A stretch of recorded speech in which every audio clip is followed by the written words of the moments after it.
အားလုံးပဲမင်္ဂလာပါ UK Match ရဲ့ Facebook နဲ့ YouTube Channel ကနေကြိုဆိုပါရစေ EFL Cup မှာတော့ဒါဒုတိယ Semi Final ပေါ့ဒုတိယ Semi Final မှာ Jurgen Klopp ရဲ့ Liverpool နဲ့ Arteta ရဲ့ Arsenal တို့တွေ့မယ်ဆိုတော့ဒီနေရာမှာ Mikel Arteta နဲ့ Arsenal အသင်းက Jurgen Klopp ရဲ့ Liverpool နဲ့အခုနောက်ပိုင်းမှာပေါ့အထူးသဖြင့်အရင်တော့ကတော့ Unai Emery နဲ့တစ်ချိန်ပေါ့ဆိုတော့Liverpool နဲ့ Arsenal ကဒီဘက်နောက်ပိုင်း EFL Cup ကိုဒါတတိယအချိန်မြောက်တွေ့တာပဲပြီးခဲ့တဲ့တရားဒီကျော် Emery လက်ထက်တုန်းက Liverpool ရဲ့ Anfield ကွင်းမှာ9ဂိုးတည်ချခဲ့တယ်နောက်ဆုံးမိနစ်ရောက်တဲ့အထိ Arsenal ဥဆောင်ခဲ့ပြီးမှနောက်ကျဂိုးကြောင့်တည်ချလို့ penalty ဆုံးဖြတ်ရမှာ Liverpool ကျော်ဖြတ်သွားတယ်ဒုတိယတစ်ချိန်ပြီးခဲ့တဲ့နှစ်ကန်တဲ့အခါ EFL Cup မှာဂိုးမရှိတည်ချပြီး penalty ဆုံးဖြတ်မှာ Arsenal ကနိုင်ခဲ့တယ်ဆိုတော့ Arsenal နဲ့ Liverpool ဟာ EFL Cup ရဲ့နောက်ဆုံး3နှစ်စတိုက်ထပ်ပြီးတွေ့တယ်ဒါပေမဲ့ဒီတစ်ချိန်ဟာSemi Final အဆင့်ဖြစ်သွားပြီနှစ်ကြို့ကန်ရမယ်ဒီနေရာမှာ Liverpool လိပြ Jurgen Klopp ကသူတို့အသင်းရဲ့ခြေအနေနဲ့ပတ်သက်လို့ဘာပြောလဲဆိုတော့နှစ်ကြို့ကန်ရတဲ့ဒီပွဲကိုတော်တော်လေးစိတ်ပြတ်နေတယ်သူတို့အသင်းနေနဲ့တကြိုတဲ့နဲ့ကစားခြင်းမဲ့ဒါ EFL ကတော့ဒါနှစ်ကြို့ကန်ဖို့ဆုံးဖြတ်ထားတယ်ဆိုပထမပွဲက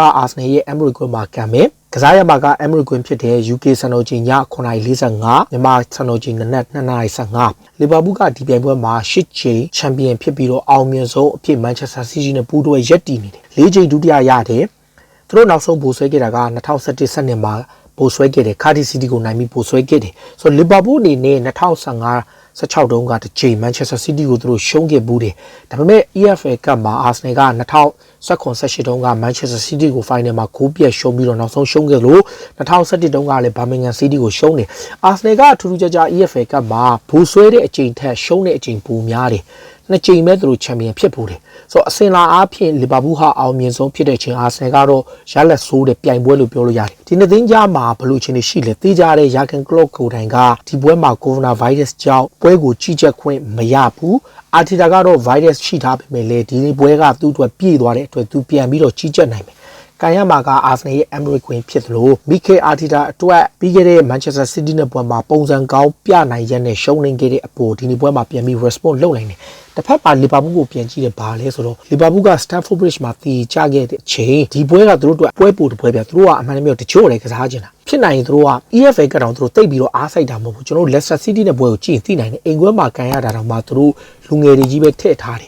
်ဒီကြားထဲမှာလေ Jurgen Klopp ကိုယ်တိုင်ကလေလူငယ်တွေပဲသုံးဖို့လေအမြဲတမ်းစဉ်းစားထားတဲ့အတွက်သိကြတဲ့ဒီပွဲကလူငယ်တွေနဲ့ပဲသူကစားမှာဆိုတော့ဒီနှစ်သိန်းကြားကဖြစ်နိုင်ခြေပေါ့ဆိုတော့ဒီနှစ်သိန်းက Premier League တွေ့ထားတဲ့ဒီနှစ်ရာသီမှာ Liverpool က Anfield ကွင်းမှာ Arsenal ကို4ဂိုးပြတ်တယ် Arsenal ရဲ့ Emirates ကွင်းမှာတော့ Liverpool ကပြီးခဲ့တဲ့ရာသီမှာ3ဂိုးပြတ်နဲ့နိုင်ပြီးတော့ပြီးခဲ့တဲ့တရားသီကျော်လုံးကတော့ Arsenal က2ဂိုးတဂိုးနဲ့နိုင်တယ်ဒါပေမဲ့ဒီနှစ်သိန်းကြားမှာ Liverpool ကို Arsenal လုံးဝကိုမရှင်းနိုင်တာကြာပြီတခုတော့ရှိတယ် Jurgen Klopp အနေနဲ့ဒီပွဲမှာဘလို့အပြောင်းလဲလုပ်မလဲက Arsenal အတွက်အများကြီးအခွင့်အရေးဖြစ်နိုင်တယ်။ဘာကြောင့်လဲဆိုတော့ Mikel Arteta ကိုယ်တိုင်ကဒီပြိုင်ပွဲဟာသူ့အတွက်အကောင်းဆုံးအခွင့်အရေးပဲ။တပတ်လုံးမှာတပွဲပဲကန်ရတယ်။လက်ရှိလူငယ်ကစားမတွေလည်းခြေစွမ်းပြနေတဲ့အချိန်မှာ Arsenal အတွက်အတောင်တင်းဆုံးလူစီးနဲ့လည်းပွဲထွက်လာနိုင်သလို Liverpool ရဲ့အဓိကအားနည်းချက်က Naby Keita တို့ Mo Salah နဲ့ Sadio Mane တို့လိုကစားမမျိုးတွေအာဖရိကဖလားပွဲသွားတယ်။ဒီကစားမတွေအာဖရိကဖလားမသွားခဲ့ရင်တော့မှ Klopp ကတေချာပေါက်မသုံးဘူး။ဘာကြောင့်လဲဆိုတော့သူကတက်နိုင်ရင်ဒီဖလားပြိုင်ပွဲတွေမှာသူ့ရဲ့အရန်လူငယ်တွေကိုပဲအဓိကသုံးတဲ့အဆင့်လာကိုလည်းတွေးခဲ့ပြီးပြီဒီအတွက်ကြောင့် Arsenal အတွက်တော့ဒီနေ့ပွဲမှာ Liverpool ရဲ့လူငယ်ကစားမတွေနဲ့သူတို့အဓိကရှင်ပြိုင်ရမှာဖြစ်နိုင်ခြေလူစင်းကိုကြည့်ရင် Arteta ကဒီနေ့ပွဲမှာကိုသမားဘန်လန်တို့ကိုသုံးမယ်ကျွန်တော်ထင်တော့ Semi Final ဖြစ်တော့လူကောင်းအနေနဲ့ပိုသုံးမယ်လို့ထင်တယ်ဆိုတော့ဒီအတွက်ကြောင့်ကျွန်တော်တို့ Tavares ထား Kieran Tierney ကိုပဲသုံးမယ်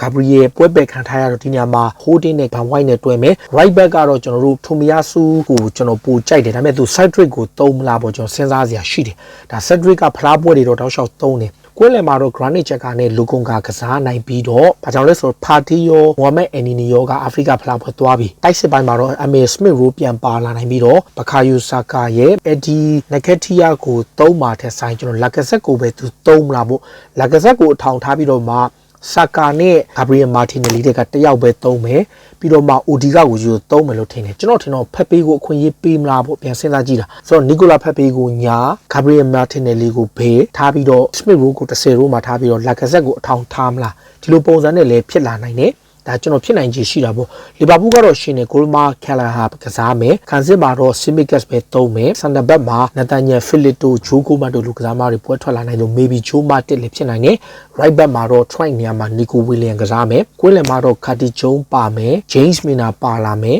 Chamberlain တို့လူကစားမတွေပါမယ်တိုက်စစ်ပိုင်းမှာတော့ Minamino ရဲ့ Origi ရဲ့ Roberto Firmino ကစားမယ် လီဗာပူးရဲ့ဖြစ်နိုင်ခြေလူစင်းပေါ့ဒီကြားထဲမှာထိုင်လာမိုရန်တို့လိုချာတီလေးတွေလည်း3កောင်း3နိုင်တယ်ဒါခလော့အနေနဲ့တတ်နိုင်တဲ့များအတင်းကြီးကကစားမတွေထက်လူငယ်တွေကိုအားပြုကစားနိုင်တယ်ဒီနှစ်သိန်းကြားမှာဒီလိုလူစင်းနဲ့ပွဲထွက်လာရင်တော့အာဆင်နယ်တို့အများကြီးခွင့်ရရှိတယ်အင်ကွင်းလဲကန်ရမယ်လူကောင်းတော်တော်များများလဲအာဆင်နယ်က3နိုင်တဲ့အခြေအနေရှိတဲ့အတွက်အထူးဖြင့်အာထေတာကပရီးမီယာလိချန်ပီယံလည်းမဖြစ်နိုင်ဘူးဗျာ FA ကပ်ကြောက်လည်းမသေးကြတဲ့ခါမှာ EFL ကတိတ်မလို့တော့ဘူးလက်တကန်းလိုပဲကြံတော့တဲ့အချိန်မှာဒီပွဲကိုအာရုံစိုက်နေတယ်။ကြော်လုံးမှလည်းလီဗာပူးကိုယ်တိုင်ကဒီကမှသုံးဖို့မသေးကြတဲ့အတွက်အာဆင်နယ်ဟာဒီချိန်ကအကောင်းဆုံးအခွင့်အရေးဖြစ်လာနိုင်တယ်။ဒီအတွက်ကြောင့်ကျွန်တော်အာတီတာအနေနဲ့ဒီနေ့ပွဲကိုလူဆောင်သုံးနိုင်တယ်။ဆိုတော့ဒီနေ့သင်းကြားကအရင်ဆုံးပြန်ကြည့်တဲ့အခါကလော့ကိုယ်တိုင်ကကြီးကြပ်ခွင့်မရတဲ့အတွက်လီဗာပူးကတခုအားဖြင့်နီးစနစ်ပိုင်းမှာနီးပြကွင်းပေးမှာမရှိတာကလည်းအများကြီး effect ဖြစ်တယ်ကြည့်လိုက်ပြနီးပြဘေးမှာမရှိတဲ့အသင်းနှစ်သင်းလုံးကနိုင်ပွဲလုံးဝမရခဲ့ဘူးဒါမန်စီးတီးနဲ့ပွဲမှာအာဆင်နယ်ရှုံးခဲ့လို့လီဗာပူးကချယ်ဆီနဲ့ပွဲမှာလည်းတေချခဲ့တာကိုကြည့်ရင်သိနိုင်တော့နီးပြကဘလောက်ရေးပါတယ်ဆိုတော့သိနိုင်တယ်ဒီနေ့သင်းကြားမှာခြေစွမ်းကလီဗာပူးကအသာကြီးပါဒါပေမဲ့လူမစုံတဲ့လီဗာပူးကိုလူစုံဒီပါပါလာနိုင်တဲ့အာဆင်နယ်ကအနိုင်ယူနိုင်မလားဆိုတဲ့ question ပဲလက်ရှိခြေစွမ်းရအာဆင်နယ်ရဲ့လူငယ်ကစားမလေးတွေနောက်အရန်အပါဝင်တော်တော်များများလူစုံပါခဲ့ရင်အာဆင်နယ်တို့အင်ကွင်းမှာအခွင့်အရေးရှိတယ်ကျွန်တော်စပြီးမဲခွဲကလေးကစပါးနဲ့တွေ့လဲအာဆင်နယ်မချောင်ဘူးချယ်ဆီနဲ့တွေ့လဲမချောင်ဘူးလီဗာပူးကအာဆင်နယ်တို့အကောင်းဆုံးအခွင့်အရေးဘာကြောင့်လဲဆိုတော့ယာဂန်ကလော့ကိုယ်တိုင်ကနှစ်ကြော့မကစားခြင်းဘူးလို့သူတောင်းဆိုထားတဲ့အတွက်ကြောင့်သိကြတဲ့သူကိုယ်တိုင်ကပွဲပန်းမှုတန်ကိုလုံးဝရှော့ချမှာအဲ့အတွက်ကြောင့်သူကစားမတွေအားလုံးကိုသူအနာပေးမှာဖြစ်တဲ့အတွက်လူငယ်တွေကိုပဲပွဲထုတ်မှာလက်စတာနဲ့ပွဲတော်မှာသူရေးရေးကြီးလူငယ်တွေကိုထုတ်ခဲ့တာကိုကြည့်ရင်ဒီနေ့ပွဲမှာမထုတ်နိုင်စရာအကြောင်းမရှိဘူးဆိုတော့ semi final ရောက်လာတဲ့အတွက်ကြောင့်ဒါကိုနည်းနည်း respect ထားပြီးတော့လူကောင်းတချို့ထုတ်ကောင်းလဲထုတ်လာနိုင်တယ်တီးကြတာတော့လီဗာပူးအသင်းအနေနဲ့အာဆင်နယ်ရဲ့ကွင်းမှာအနိုင်ရဖို့ကြိုးစားမှာဖြစ်ပေမဲ့အင်ရှင်အသင်းကလူဆုံးပါဝင်လာနိုင်ပွဲရှိတဲ့အတွက်နောက်တစ်ခုကဒီနေ့သင်းကြားမှာဖလားမျှော်လင့်ချက်ကလီဗာပူးကချန်ပီယံလိလည်းရှိတယ်အာဆင်နယ်ကဘာမှမရှိတဲ့အတွက်ဒီလိုပွဲမျိုးဟာသူတို့အတွက်အကောင်းဆုံးအခွင့်အရေးဖြစ်တယ်ဒီနှစ်သင်းကနောက်ဆုံးတွေ့ထားခဲ့တဲ့ EFL က3ချိန်မှာလီဗာပူးကပယ်နယ်တီဆုံးဖြတ်မှာတစ်ချိန်အာဆင်နယ်ကပယ်နယ်တီဆုံးဖြတ်မှာတစ်ချိန်နိုင်ပြီးတော့ဒါတတိယအချိန်မြောက်တွေ့တာဖလားပြိုင်ပွဲဆိုရင်အာဆင်နယ်ဟာလီဗာပူးနဲ့ EFL ကအပြင် community တိုင်းမှာတစ်ချိန်တွေ့ဘူးလေအဲတုန်းကတော့အာဆင်နယ်ကပယ်နယ်တီဆုံးဖြတ်နိုင်တယ်ဆိုတော့ထူးထူးခြားခြားဒီနှစ်သင်းကပယ်နယ်တီအဆုံးဖြတ်3ချိန်တွေ့ထားတယ်5-5တစ်ချိန်ဦးနိုင်အမ်ရီလက်ထက်မှာတွေ့တယ်အဲတုန်းကလီဗာပူးနိုင်သွားတယ်ဒုတိယအချိန်ပြီးခဲ့တဲ့အန်ဖီမှာအာတီတာအသင်းကကိုမရှိသေးကြပြီးပယ်နယ်တီဆုံးဖြတ်မှာအာဆင်နယ်နိုင်ခဲ့တယ်ဒါဒီချိန်တတိယအချိန်တွေ့တယ်ဒါဒီချိန်ကနှစ်ကြော့ semi final ကံမယ်ပထမကြော့အာဆင်နယ်ရဲ့ Emirates ကွင်းမှာကံမယ်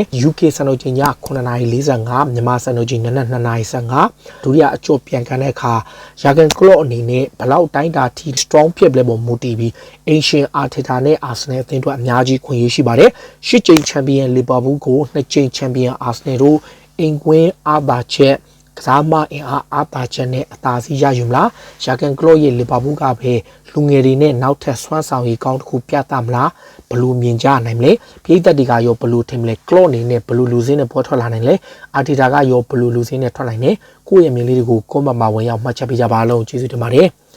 အရေးတော်ပုံအောင်ရမည်